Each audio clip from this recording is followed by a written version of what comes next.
ባለፈው ሲዝን ከቢጫው ሰውዬ ጋር ተዋውቀን ነበር። ነገር ግን እሱን ሰው ብሎ መጥራቱ ትክክል አይመስልም። ይህ ፍጥረት ከሌሎቹ ሞንስተሮች በተለየ በጠራራ ፀሐይ ይራመዳል። አሁን ደግሞ በቀላሉ ወደ ሌላ ሰው መለወጥ እንደሚችል እናውቃለን። ስለዚህ ሰውየው አደገኛ ብቻ ሳይሆን ያልተጠበቀ የማናውቃቸው ሚስጥሮች አሉት። የመጀመሪያ የምናየው ነገር የጀመረውን ሲጨርስ ነው። ጂም አልቆለታል። ነገር ግን ይህንን ሲን አስገራሚ የሚያደርገው ግድያው ብቻ ሳይሆን የቢጫው ሰውዬ ንግግር ነው። ጂም ጉሮሮ አልባ ከሆነ በኋላ እንኳን ይናገራል። ነገሩን ካሰባችሁት እንደዚህ ባለ ቦታ ላይ እንኳን ይህ ነገር ያልተለመደና እንዴት የሚያስብል ነው። ጁሊ መልኳ ተቀይሯል፣ ጸጉሯ አጥሯል፣ አለባበሷም ተቀይሯል። ከሁሉም በላይ ደግሞ የሚሆነው ነገር አስቀድማ ምን እንደሚፈጠር እንደምታውቅ ስትሆን ነው። አሁን የሚፈጠረውን እንደምታውቅ ለጂም በግልጽ ተነግሯለች።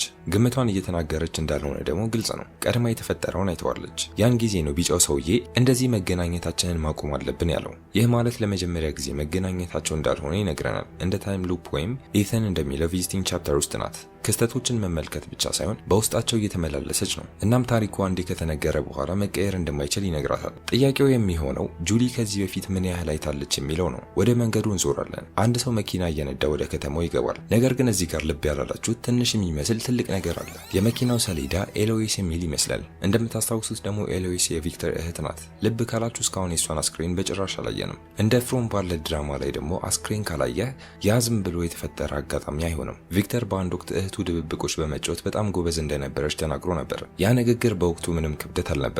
አሁን ግን ሁሉንም ነገር ሊቀይር ይችላል። ስለዚህ አሁንም በህይወት የምትኖርበት እድል ይኖራል። ምናልባትም በመጨረሻ እውነቱን የምናውቅበት ሲዝን ይህ ሊሆን ይችላል። የቄሱ ወደ ከተማ መምጣት ደግሞ ድራማው ከመጀመሪያው ሲዝን ጀምሮ ቀስ በቀስ ሰዎች ወደ ከተማው ሲገቡ ከነበረው ፓተርን ጋር ይገጥማል።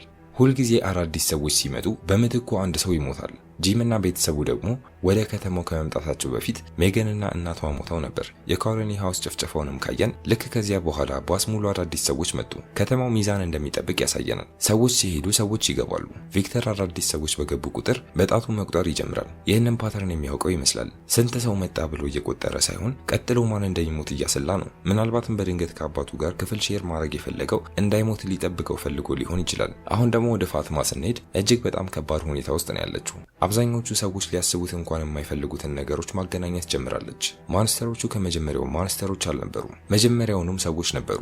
ያ ብቻ አይደለም፣ ትልቅ ስምምነት አድርገው ነበር። ለዘላለም ህይወት ሲሉ የገዛ ልጆቻቸውን መስዋዕት አድርገዋል። የሁሉንም ነገር ይለውጣል። ምክንያቱም አሁን ፍርሃቱ ከውጭ የመጣ ብቻ አይደለም፣ ሰብአዊ ወይም ከሰው ልጅ ጋር የተያያዘ ነው። ኤሊስ እሷን ለማረጋጋት እየሞከረ ይዟት ይወጣል። ነገር ግን ጉዳቱ አንዴ ተፈጽሟል። ያ የተናገረችው አደገኛ መላምት አሁን በአደባባይ ወጥቷል። ይህ በእንዲህ እንዳለ በዋሻዎች ውስጥ ኬኒ ቦይድን ፍለጋ ይሄዳል። ነገር ግን በምትኩ ቦይድ ያገኘዋል። ከዛም ስማይሊ እየሳቀ ብቅ ይላል። በህይወት መኖሩ ብቻ ሳይሆን በጣም ዘና ብሏል። ጭራሽ ራልፍ ሎረን ቲሸርት ለብሶ ዘንጦላቸዋል። ተራ ነገር ይመስላል። ልክ ምንም እንዳልተፈጠረ ሁሉ ያ የሚያስፈራ ሳቁ፣ ያረጋ ያለ ድምፁ ከበፊቱ የበለጠ ያስፈራል። ለቦይድ ኬኒ ከሱ ጋር አብሮት በቦታው መኖሩ ይህ ነገር አይምሮ የፈጠረው ቅዠት እንዳልሆነ ያረጋግጥለታል። ስማይሊ የእውነትም ተነስቷል። ቦይድ ይህ ፋትማ የወለደችው ነገር እንደሆነ ለኬኒ ይነግረዋል። በዚህ ከተማ እየተከሰተ ያለው ነገር ዝም ብሎ በአጋጣሚ የመጣ አይደለም። ከተማው ራሱን የቻለ ስርዓት አለው። ወደ ኮሎኒ ሃውስ ስንመለስ ደግሞ ነገሮች አሁንም ያው እንደተበላሹ ናቸው። ሴራ በኤልጅን ላይ ደርግ ሙድ አራምዳ ወንድማችንን ኤልጅን የከተማው ጋጋ አድርገዋለች።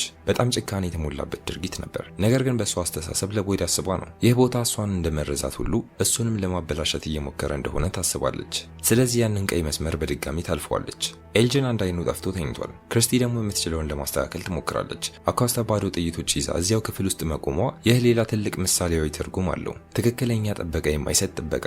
ከዚያም ያንን ቢጫ የለበሰ ሰው በድጋሚ እናየዋለን። ልክ የቦታው ባለቤት እሱ ይመስል በጫካ ውስጥ ይንጎማለላል። መሬት ውስጥ የተደበቀ አንድ ሻንጣ ያገኛል። ዝም ብሎ ተራ ሻንጣ አይደለም። ታበታ በዋሻዎች ውስጥ ካገኘችው ሻንጣ ጋር ሙሉ በሙሉ አንድ አይነት ነው። ተመሳሳይ ቅርጽ፣ ተመሳሳይ ሀሳብ። ሲዝን 1 ላይ ቢጫው ሰውዬ ታበታ እዚህ ቦታ መቆፈር እንዳልነበረባት ለጂም በሬዲዮ ነግሮት እንደነበር አስታውሱ። ስለዚህ አሁን ነገሩ ግልጽ ሆኗል። እነዚያ ዋሻዎች የእሱ የግል ቦታዎች ናቸው፣ ወይም ቢያንስ ከሱ ጋር የተያያዙ ናቸው።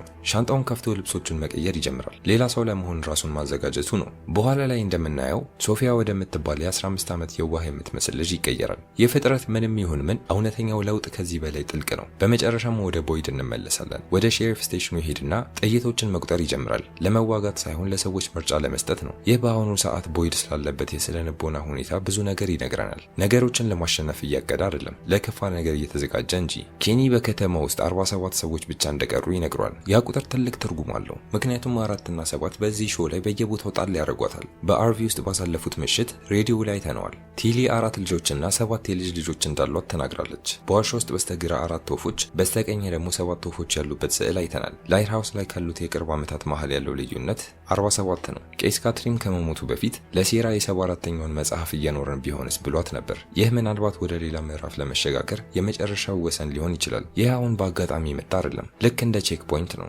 ከተማዋ ወደ አንድ ትልቅ ነገር እየተጓዘች እንደሆነና 47 ደግሞ የመጨረሻው ጨዋታ ወደሚጠናቀቅበት ደረጃ ለመድረስ ሌላ አንድ እርምጃ የሆነ ይመስላል። ወደ ጫካው ስንመለስ እዚህ ጋር ነው ነገሮች መገናኘት የሚጀምሩት። ታበታ ያየችውን ሁሉ አመዳም ልጆቹንና አጠቃላይ ከሚራንዳ ጋር ያላቸውን ትስስር ካየች በኋላ ከጠርሙሱ ዛፍ እየተመለሰች ነው። የትንሽ መረጃ አይደለም፣ ነገሮችን የምታይበት መንገድ ሊቀየር የሚችል ትልቅ ነገር ነው። ከልጇ ከጁሊና ከኢተን ጋር ትገናኛለች። ነገር ግን እዚህ ጋር ትልቅ ልብ ማለት ያለብን ነገር አለ። ይህች ጁሊ በመጀመሪያ ያየናት ጁሊ አይደለችም።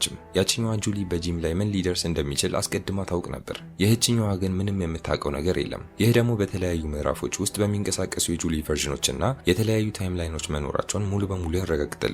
ስለዚህ ሰዎች ስለ ስቶሪ ዋኪንግ ሲያወሩ ዝም ብሎ ቲዮሪ ብቻ አይደለም፣ የምር እየተከሰተ ያለ ነገር ነው። ከዛም ታበታ ጂም እስካሁን እንዳልተመለሰ ትረዳለች። ልክ ወደ ቤቱ ሊገቡ ሲሉ ግን አንድ መኪና በቀጥታ መጥቶ ከሼሪፍ ስቴሽን ጋር ይጋጫል። እውነት ለመናገር እስካሁን ካየነው የሚገርም አገባብ ይሄ ነው። በመኪና ውስጥ በህይወት ለመኖር የሚታገል አንድ ቄስና አጠገቡ ደግሞ ልጁ ሶፊያ ቆስላ ግን ንቃተ ህሊናዋ ሳይጠፋ ተቀምጣለች። እዚህ ጋር ያየነው ትንሽ ዲቴል ትልቅ ትርጉም አለው። የልጅቷን ህይወት የሚያድነው መጽሐፍ ምን ቢሆን ጥሩ ነው? መጽሐፍ ቅዱስ። ቄስ ካትሪ ቀደም ሲል የተናገረውን አስተውሉ። በዚህ ከተማ ውስጥ ሁሉም አይነት መጽሐፍ ማግኘት ትችላላችሁ፣ ነገር ግን አንድም መጽሐፍ ቅዱስ የለም። ይህ ደግሞ ምንም ሴንስ አይሰጥም፣ ምክንያቱም መጽሐፍ ቅዱስ በዓለም ላይ በብዛት የታተመ መጽሐፍ ነው። ስለዚህ ሶፊያ አንዱን ይዛ መምጣቷ ዝም ብሎ በአጋጣሚ የተከሰተ አይደለም።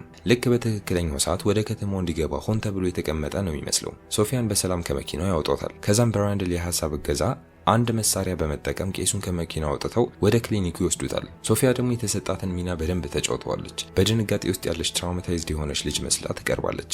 ነገር ግን እኛ አስቀድመን የምናውቀውን አውቀናል። እውነት ለመናገር ግን የእሷ ትወና የተለየ ነው። አሳምናኝ ነበር። ወደ ማቲው ቤተሰብ ስንመለስ አሁንም ጂም የት እንዳለ እየጠበቁ ነው። ጄድ ሄሬራ ታበታን ለማናገር ይመጣል። እሷ እነዛ መዳም ልጆች ያሳዩዋትን ነገር እየተጠራጠረች ባለበት ወቅት ጄድ ግን እውነት እንደሆነ አምኖ ተቀብሏል። ይህ ደግሞ አደገኛ ነው። ምክንያቱም ጄድ ይህንን ሀሳብ ከተቀበለ እየሆነ ያለው ነገር ከተራራይ ወይም ከፍርሃት በላይ ትልቅ ነው ማለት ነው። ነገሮች የምር እየሆኑ መታየት ጀምረዋል። አሁን ያ ቢጫ ሰውዬ ራሱን መለወጥ እንደሚችል ስላወቅን ከተማውን ለማሸበር የሚያስፈራ እድል ይከፍታል። አካውስታ ከቦይድ ጋር ትጋጫለች። በቀጥታ መዛው ፊቱ ማስተር ስትል ትጠራዋለች። እንደ እውነቱ ከሆነ እሷ ሙሉ በሙሉ ተሳስታለች ለማለት ይከብዳል። ቦይድ ከኤልጅን ጋር በተያያዘ ቀይ መስመሩን አልፏል። ከከተማዋ ይልቅ የራሱን ቤተሰብ መርጧል። ምናልባትም አብዛኛው ሰው ተመሳሳይ ነገር ሊያደርግ ቢችልም ያ ምርጫ ያስከተለውን ከባድ ዋጋ ግን ሊመልሱ አይችልም። ዳናም ብትሆን ዋናውን ችግር ታነሳለች። ያረገውን ለሌላው ሰው ሁሉ እንዴት እንደሚያስረዱ ትጠይቋለች። ምክንያቱም ቢዘገይም እውነት መውጣቱ አይቀርም። አካስታ ወደ ምግብ ቤቱ ታመራለች። ከዚያም የሙዚቃ ሳጥኑ ወይም ጁክ ባክሱ በድንገት መስራት ይጀምርና ብሪንጊንግ ዘ ክላውንስ የሚል ዘፈን ይከፍታል። ይህም አጋጣሚ ነው የሚለኝን ሰው ለማዳመጥ ራሱ ፈቃደኛ አይደሉም። ታዲያ ምን እያላት ነው? በቃ እህቴ ባጁ የረዳሽ አልመሰለኝም፣ ሄደሽ ልብስ ቀይሪ እያላት ነው። ያለማጋነን እንደዚህ ጁክ ባክስ ክፍታፍ እዚህ ከተማ ያለ አይመስለኝም። አሸማቆ ልብስ አስቀየራት እኮ ወገን። ልብሷን ስትቀይር ወደ አዲስ ሚና እየገባች መሆኗን ያሳየናል። ምናልባት ነገሮችን ከማረጋጋት ይልቅ ይበልጥ እንዲባባሱ ከሚያደርጉት ሰዎች አንዷ ልትሆን ትችላለች። ወደ ክሊኒኩ ስንመለስ ደግሞ ነገሮች በምንም መልኩ ቀላል እየሆኑ አይደለም። ፋትማ አሁንም ተበሳጭታለች። አሁንም ማንም አያምናትም። ቦይድ በመጨረሻ ያየውን ነገር ፋትማ ስማይሊን እንደወለደችው ለሁሉም ይዘረግፈዋል። ታዲያ ሁሉም ነገር የሚቀየርበት ቅጽበት አሁን ነው። ምክንያቱም አሁን ነገሩ መላምት መሆኑ ቀርቶ ተረጋግጧል። ፋትማ ማንስተሮቹ በአንድ ወቅት የሰው ልጆች እንደነበሩ ስምምነት አድርገው ልጆቻቸውን መስዋዕት እንዳደረጉ ስታወራ ሰዎቹ ከፍተኛ ጭንቀት ውስጥ መውደቅ እንደጀመሩ ማየት ትችላላችሁ። ቦይድ ተጨማሪ መልስ እንድትሰጠው ይገፋፋታል። ፋትማ ግን ሁሉንም ነገር ማስታወስ አቅቶታል። ይህ ደግሞ ሆን ተብሎ የተደረገ ይመስላል። ይህ ቦታ ምንም ይሁን ምን ሁሉንም ምስል በአንድ ጊዜ እንድታይ አይፈቅድልህም። በመቀጠል ይበልጥ ጸጥ ያለ ነገር ግን እጅግ አስፈሪ ከሆኑት ሲኖች መካከል አንዱን እናያለን። ታብታና ጁሊያ አሁንም ጂምን እየጠበቁ ነው። ኢተን ማንም ሊመልሰው የማይፈልገውን ጥያቄ ይጠይቃል። ጂም ሞቷል ወይ ብሎ ይጠይቃል። ታብታም ራሷ የማታምነውን ውሸት ይመለሳል ብላ ትለዋለች። በዚያው ምሽት ቤቱ ምላሽ ይሰጣል። ድስት ይወድቃል፣ መጽሐፍ ይበራል፣ የካቢኔት በሮች በራሳቸው መከፈትና መዘጋት ይጀምራሉ። ያ ምንም ነገር ሊሆን ይችላል። መንፈስ ሊሆን ይችላል፣ ራሱ ቦታው ሊሆን ይችላል፣ ወይም ደግሞ ጂም። ከዚህ በፊት ሲዝን 3 ላይ ጄድ ጉልበት ወይም ኢነርጂ ዝም ብሎ አይጠፋም እናም እዚያው በከተማው ነው የሚቆየው ካለው ሐሳብ ጋር ካገናኘ ነው አዎ የጂም የሆነ አካል ወይም ትዝታ አሁንም በዚህ የመኖር ትልቅ እድል አለው። በህይወት ባይኖርም ግን ሙሉ በሙሉ አልጠፋም። ወደ ኮሎኒ ሃውስ ስንመለስ ቦይድ ቀስ በቀስ ራሱን እያጣ ነው። አብዛኛው ሰው ሊቀበለው የማይፈልገውን እውነታ እያስተዋለ ነው። የቦታ አስቀድሞ የተደገሰና የተበላ ጨዋታ ነው። ምንም ያህል ጥረት ቢያደርጉ ቦታው ይበልጥ ይገፋቸዋል። ክርስቲ ሰዎች በሱ ላይ ስለሚደገፉ ራሱን እንዲሰበስብ ትነግረዋለች። በተለምዶ ባክግራውንድ ላይ መቆም መክሊቱ የሆነው ኤሊስ ቦይድ ሙሉ በሙሉ እንዳይሰበር እያደረገው ያለው ብቸኛው ሰው እሱ ሊሆን ይችላል። የሲን ከአባትና ልጅ ሞመንት የበለጠ ስሜት አለው። ቦይድ አሁንም ወደፊት እንዲገፋ የሚያደርገውን ምክንያቱን አቅፎ ይዞታል። አሁን ደግሞ ወደ ሶፊያ እንመጣለን። እዚህ ጋር ነው ሁሉም ነገር ሙሉ በሙሉ የሚገለጠው። ኬኒን ስልክ ትጠይቀዋለች። በድጋሚ ያንን የዋህ ካራክተር ትጫወታለች። አልፎ ተርፎም እጅ ለእጅ ተያይዛ ከሱ ጋር ትጸልያለች። ነገር ግን ብቻዋን በምትሆንበት ቅጽበት ወደ ቄሱ ትሄድና እጇን በላዩ ላይ አስደግፋ እንዲነቃ ትነግረዋለች። እሱም ይነቃል። እንዲቀልል አድርጋ ማለት ነው። ምንም አይነት መድኃኒት አልተጠቀመችም እና ምንም አይነት ሎጂክ እዚህ ጋር የሚሰራ አይመስልም። ይህ ደግሞ እሷ መደበኛ ሰው አለመሆኗን ያረጋግጣል። በመቀጠል በትክክል ምን እንደተፈጠረ እናያለን። ቄሱ ከእሷ ጋር አልነበረም የመጣው። ሶፊያን ከመንገድ ላይ ነበር የጫናት። በመኪና ውስጥ እያሉ ግን እጇን ጭና ድንገተኛ ሲቸር እንዲይዘው ታደርጋለች። መኪናው እንዲጋጭ በማድረግ ለድራማዋ ሁሉንም ነገር ታዘጋጃለች።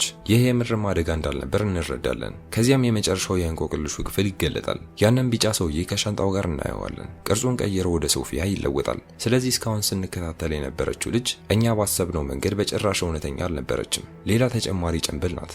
እሷም ቀጥላ በጣም የምወደው ክፍል እርስ በርስ የሚተላለቁበትን ጊዜ ነው ትላለች።